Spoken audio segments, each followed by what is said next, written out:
കുടിശ്ശിക തുക അടയ്ക്കാത്തതിനെ തുടർന്ന് KSEB ഫീസ് ഊരിയ പാലക്കാട് ജില്ലാ വിദ്യാഭ്യാസ ഓഫീസിലെ വൈദ്യുതി പുനഃസ്ഥാപിച്ചു. ഫീസ് ഇട്ടു. വിവരങ്ങളുമായി നിഖിൽ പ്രമേഷ്, പാലക്കാട്. യഥാർത്ഥത്തിൽ പൈസ അടയ്ക്കാൻ, ഗുഡ് മോർണിംഗ് നിഖിൽ, ഒരു സാവകാശം കൊടുത്തു എന്നാണ് മനസ്സിലായത്. പറയൂ. തീർച്ചയായിട്ടും സ്കൈൻ, ഇന്നലെ നമ്മളാണ് ഇത് സംബന്ധിച്ച വാർത്ത നൽകിയത്. കഴിഞ്ഞ ഏതാനും ദിവസമായി, അതായത് ബുധനാഴ്ച മുതൽ ഈ ജില്ലാ വിദ്യാഭ്യാസ ഓഫീസിലെ വൈദ്യുതി KSEB വിച്ഛേദിക്കുകയായിരുന്നു. 46,000 പരം രൂപയാണ്, ക്ഷമിക്കണം, 24,000 പരം രൂപയാണ് അടയ്ക്കാനുണ്ടായിരുന്നത്. കഴിഞ്ഞ ഏപ്രിലും ഇത്തരത്തിലുള്ള ഒരു സാഹചര്യം ഉണ്ടായതിനെ തുടർന്ന് ഫ്യൂസ് ഊരിയിരുന്നു. അതിനുശേഷം ഒരു ഉറപ്പ് നൽകിയ ശേഷമാണ് അത് പുനഃസ്ഥാപിക്കപ്പെട്ടത്.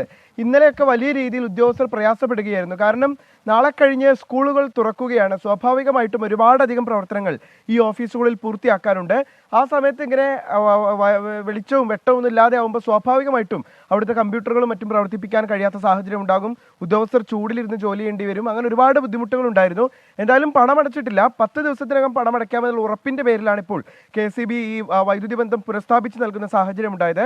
അവിടുത്തെ ഉദ്യോഗസ്ഥരുടെ ഒരു പ്രയാസം കൊണ്ട് നമ്മൾ വൈദ്യുതി വകുപ്പ് മന്ത്രിയുമായി ബന്ധപ്പെട്ടിരുന്നു. അദ്ദേഹവും പറയുന്നത്, നമ്മൾ വലിയ തുക നൽകിയാണ് ഇപ്പോൾ ഈ വൈദ്യുതി പുറത്തുനിന്ന് വാങ്ങിക്കൊണ്ടിരിക്കുന്നത്. അപ്പോൾ സർക്കാർ സ്ഥാപനങ്ങളാണെങ്കിൽ കൂടിയും ഇത്തരത്തിൽ കുടിശ്ശിക വരുത്തുന്നത് അത് വലിയ രീതിയിൽ ബോർഡിന് തന്നെ പ്രതിസന്ധി ഉണ്ടാക്കുന്ന കാര്യമാണ്.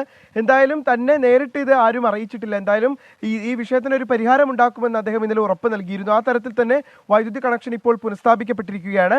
ഇത് ഏറ്റവും കൂടുതൽ പ്രതിസന്ധി ഉണ്ടാക്കുന്നത് മാസാമാസമാണ് ഇത്തരത്തിലുള്ള സർക്കാർ സ്ഥാപനങ്ങൾ വൈദ്യുതി ബില്ല് അല്ലെങ്കിൽ മുതലായ അത്തരത്തിലുള്ള ബില്ലുകൾ അടക്കേണ്ടി വരുന്നത്. അപ്പോഴാണ് ഇത്തരത്തിൽ അത് മുടങ്ങുകയും ഈ ഡിസ്കണക്ഷനിലേക്ക് അടക്കം പോകുന്ന ഒരു സാഹചര്യം ഉണ്ടാകുന്നത്. എന്തായാലും ഉദ്യോഗസ്ഥർക്ക് താൽക്കാലിക ആശ്വാസമാണ്. ഈ ഓഫീസിലെ വൈദ്യുതി ബന്ധം ഇതിനോടകം തന്നെ പുനഃസ്ഥാപിക്കപ്പെട്ടിരിക്കുകയാണ്.